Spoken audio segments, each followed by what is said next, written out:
अली ज़फ़र साहब, क्योंकि आप कॉन्स्टिट्यूशनल एक्सपर्ट हैं, इसलिए मैं आपसे एक लीगल सवाल कर रहा हूं जो कि आप ही की गुफ्तगू से मैंने शुरू किया है, जो टॉर्चर का मामला है।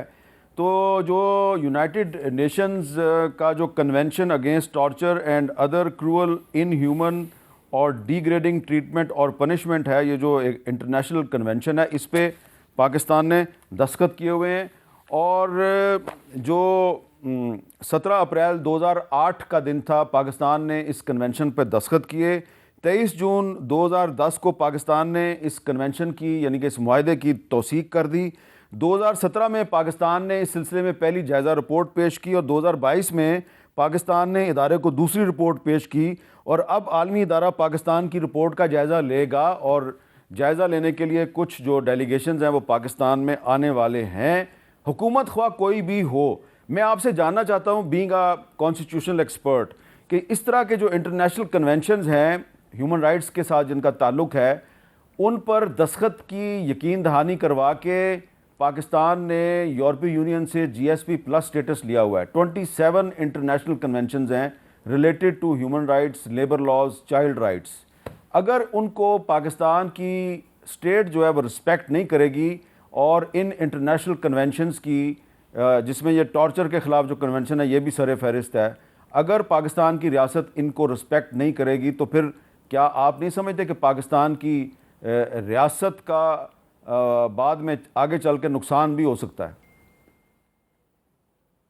जी, आपने ये बड़ा एक सेंसिटिव और बड़ा अहम टॉपिक एकदम रेज़ कर दिया, जिस पे बड़ा एहतियात के साथ और बड़ा सोच समझ के मुझे जवाब देना चाहिए, क्योंकि इस जवाब से बड़ा इम्पैक्ट हो सकता है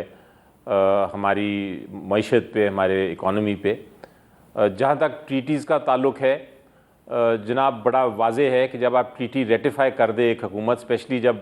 टॉर्चर और लेबर लॉज और ये जिसका आपने ज़िक्र किया, बहुत सारे कवानीन जो हैं उनके ऊपर रेटिफाई कर दे और आपका आइन भी उसको कहता हो कि ये बिल्कुल जायज़ हैं, आप टॉर्चर नहीं कर सकते, आपने रिस्पेक्ट देनी है लेबर को, आपने कवानीन को फॉलो करना है। जब आपका आइन और आपकी इंटरनेशनल ट्रीटी एक हो तो फिर आप उसकी किसी किस्म की खिलाफ वर्जी नहीं कर सकते। अगर आप करेंगे तो जो कंडीशंस लगाई हुई हैं, मसलन हमारे लिए यूरोपियन यूनियन बहुत अहम है, हमारे लिए एशियान कंट्रीज़ बड़ी अहम हैं, और उनके साथ जो हमारी ट्रीटीज़ हैं और हमारी जो एग्रीमेंट्स हैं वो इसी चीज़ पे उनका बेसिस है, इस चीज़ की कंडीशन है उसमें लगाई उन्होंने कि आप ये जो इंटरनेशनल ट्रीटीज़ जो आपने रेटिफाई की हैं और जो आपका आइन के साथ बिल्कुल उनका ताल्लुक़ है, आप उनको उनकी खिलाफ वर्जी नहीं करेंगे। तो अगर खुदा न खास्ता ये पता चला या फ़ैसला हुआ कि आप जानबूझ के उन ट्रीटीज़ की खिलाफ वर्जी कर रहे हैं, तो फिर ये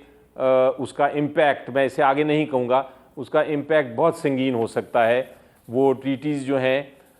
उनकी खिलाफ वर्जी की वजह से आपका जो स्टेटस है वो तब्दील हो सकता है। ये ख्याल आना चाहिए और इसको समझना चाहिए और इस पर गौर करना चाहिए, और जो कुछ हो रहा है इसको फिल फॉर रोक देना चाहिए, जिसका जिक्र आपने भी किया और मैंने भी किया, ये टॉर्चर्स और ये प्रोसिक्यूशन और ये लोगों को कैद करना है। और इस पे मैं भी गया हुआ था रिसेंटली एक इंटरनेशनल पार्लियामेंट्री यूनियन में, जहाँ इस बात पे बात हुई और यहाँ तक कहा गया कि ना सिर्फ लोगों का बल्कि जो लॉ मेकर्स हैं, जो पार्लियामेंटेरियंस हैं,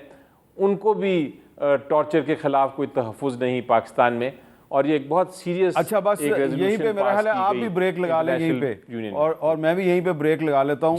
क्योंकि जो मुतलका इदारे हैं जिनका आपने जिक्र किया है, उनके पास एक MNA साहब जो हैं उनके घर के लोग जो हैं, यानी कि घर की ख़वातीन का क्लिप भी मौजूद है और वो लोगों से पूछते फिर रहे हैं यार ये कुछ हो रहा है। बहरहाल, मैंने बहुत बहुत शुक्रिया डॉक्टर तारिक फजल चौधरी साहब और अली ज़फ़र साहब, मैंने ये जो आखिर उठाया है ये सिर्फ इसलिए उठाया है कि पाकिस्तान की जो रियासत है उसने आलमी सतह पर बहुत सी कमिटमेंट्स दी हुई हैं, और उन कमिटमेंट्स को अगर पाकिस्तान की रियासत पूरा करेगी तो जो फैसिलिटीज़ पाकिस्तान की रियासत और पाकिस्तान के शहरियों को मिलती है, जैसा कि GSP प्लस स्टेटस है, 60% पाकिस्तान की जो टेक्सटाइल की एक्सपोर्ट है वो यूरोपियन कंट्रीज़ को जाती है, तो उस पर असर पड़ सकता है। तो मैंने सिर्फ एक सेंसिटाइज़ किया है रियासती इदारों को कि ज़रा इस पर तवज्जो दें और ये जो टॉर्चर की शिकायत आ रही हैं इनको कम करने की कोशिश करें ताकि पाकिस्तान की रियासत के मुफाद के लिए ख़तरात पैदा ना हो।